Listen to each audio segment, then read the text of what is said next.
University in Pennsylvania University that we talk about.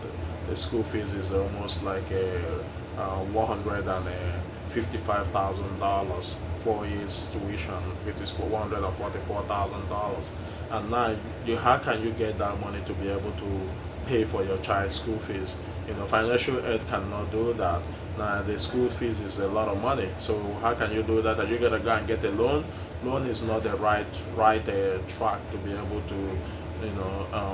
to send your child to school, because your child is gonna be, when they graduate from college, is gonna be owing a lot of money, and it's gonna be something that is gonna set the person back.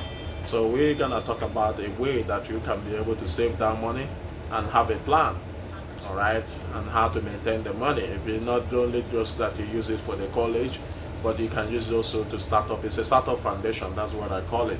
So we says that the Penn University is $155,000 if your child wanna do nothing.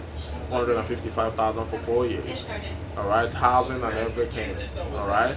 So now there's a way you can go through that, and that's what my financial advisor advised me to do. So now what I'm gonna do is that I'm gonna pay for the 4 years school fee, and also I'm gonna be able to um, rent to own a condo, not to rent and spend my money on a landlord. So I'm gonna rent to own for my child, so that by the time my child finish with the 4 years, they can be able to own that condo. So there's so many things I can be able to plan myself. How much am I gonna be saving onto the index account? Because the index account is that, sorry that I didn't tell you about the index account. Index account is just a 10% to 15% compound interest. And also the life insurance, I call it a protection. Altogether, I call them two in one. All right, what is this index account? Why is index account more better than a bank account? Bank gives you 0.001%. That's nothing. All right, while the index gives you 10 to 15% compound interest. All right, bank has this other tools, okay, other tools that is gonna, they call it capital bond, treasurer bond, CD bond, which is 5.25 interest rate. All right, which based on maturity, that's what we call it. And also, and it has a fees that you have to do, and market fluctuation also affects that capital bond, treasurer bond, CD bond. Market fluctuation affects it too. And also, and also, if somebody, that's what we call probate court. When somebody pass away, when God called that person, that 5.25 CD bond and a treasurer bond, the government will go and freeze that account for 1 year to be able to pay off the debt. Whatever you owe, government will pay it off. Now you have to go to GoFundMe, because you don't have the money anymore. Because the government can be able to track that bank account. So what is the difference between index account and a bank account? The index account has a 10% compound, 10 to 15% compound interest, and the market fluctuation does not affect it. All right, and also it has that, no probate court, whereby government cannot, if somebody God called that person, government cannot be able to freeze that account for 1 year, because now you have your money, you can take your money cash. All right, and also it has a chronic illness, terminal illness. It has a lot of benefit on that.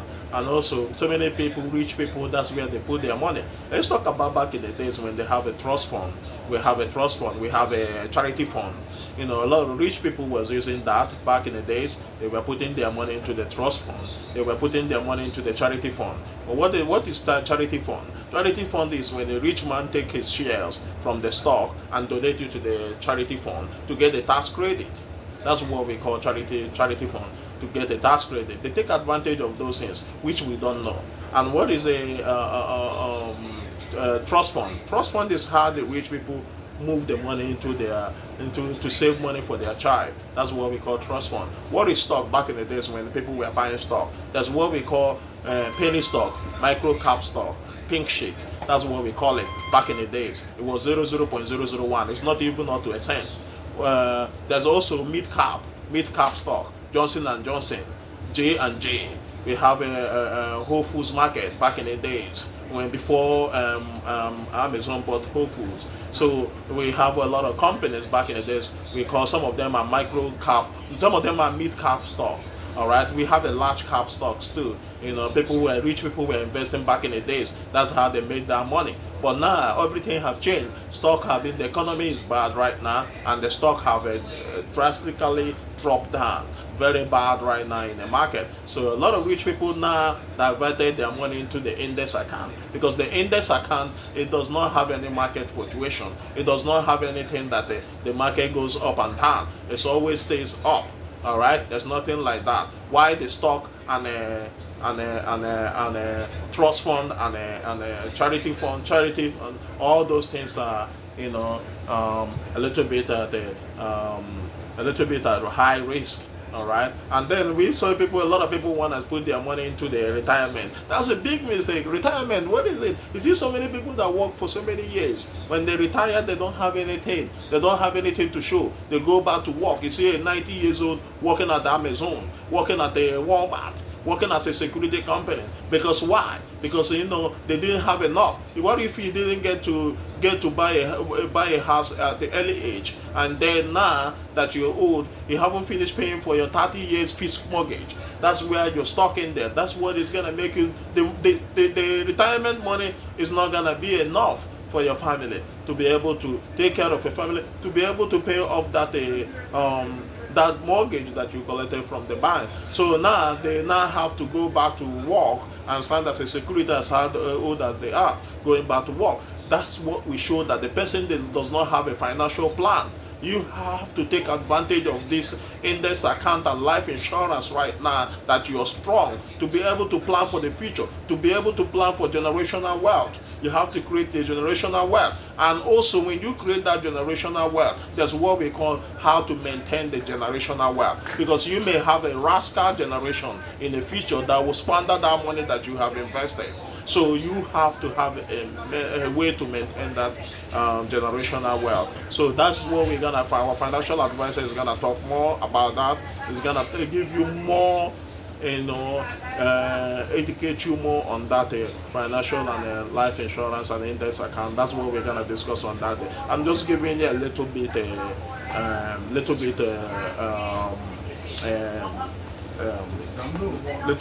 knowledge, a little bit about that investment account. So bye for now. We will talk about that later on. We will tell you the date that we're gonna host our 1 year anniversary.